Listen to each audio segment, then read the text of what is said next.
Olá, pessoal, sejam todos muito bem-vindos ao Passeio Sem Dúvidas. Hoje vamos resolver uma questão do Enem Libras 2017 que fala assim: a base de cálculo do imposto de renda é a parte dos rendimentos recebidos pelo contribuinte sobre o qual incide o imposto.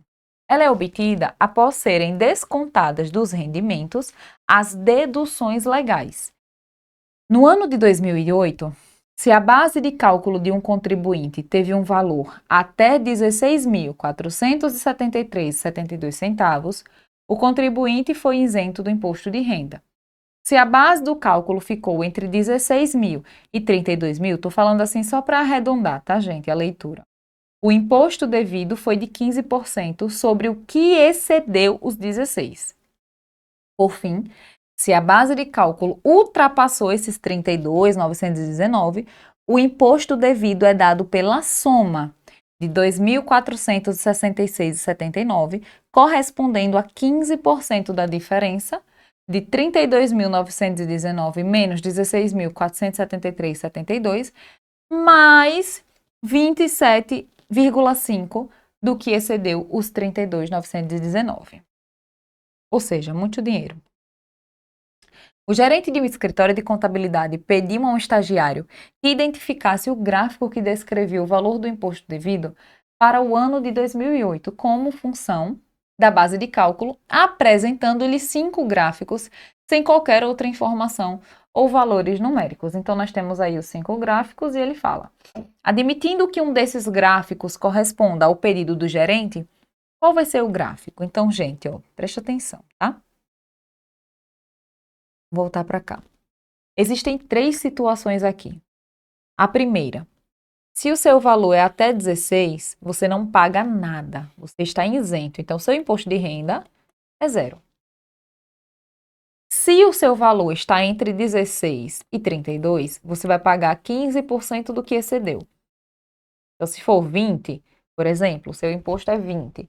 Você vai falar 20 menos 16 e dessa diferença você paga 15%.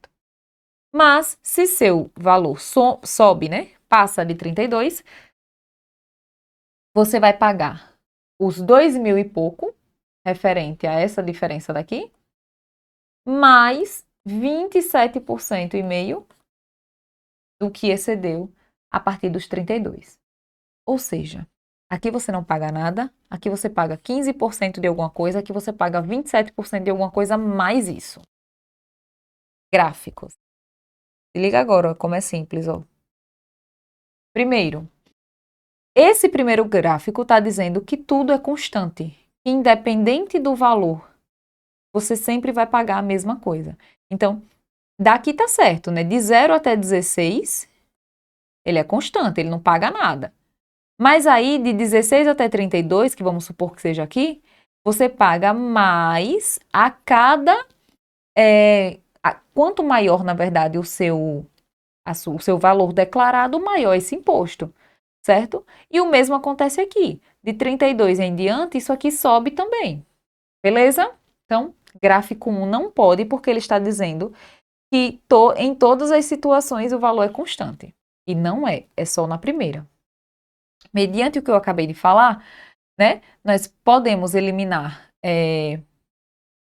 essa situação aqui e essa situação aqui. Por quê? Porque nessas situações os gráficos eles estão ainda separados. Então ele está dizendo que tem uma parte aqui que não cobra, né? Que pula, né? Que há um acréscimo assim sem ser calculado. E não existe uma continuidade na conta, tá? Os intervalos são muito bem definidos. É até 16, depois de 16 até 32, depois acima de 32. Então, não tem esse pulo aqui, essa diferença, tá? Então, por isso que o gráfico, nem o gráfico 1, nem o gráfico 2, nem o gráfico 3 nos atende. Aí, qual é a diferença entre o gráfico 4 e o gráfico 5? Perceba que o primeiro pedaço do gráfico 4, ele está mais inclinado do que o primeiro pedaço do gráfico 5. Então, esse daqui é maior. Já o segundo pedaço, esse gráfico aqui, ele está menor do que esse aqui. Aí, vamos lembrar lá. À medida que aumentava a renda, essa porcentagem, ela aumentava também. Então, à medida que ele fosse afastando, essa inclinação, ela precisa ser maior também. Porque quanto maior o valor, maior o imposto. Aqui já estava em 27,5%, aqui era só 15%. Só não, né? Mas esse imposto era menor do que esse, tá? Então, a inclinação do segundo momento precisa ser menor do que a do terceiro momento.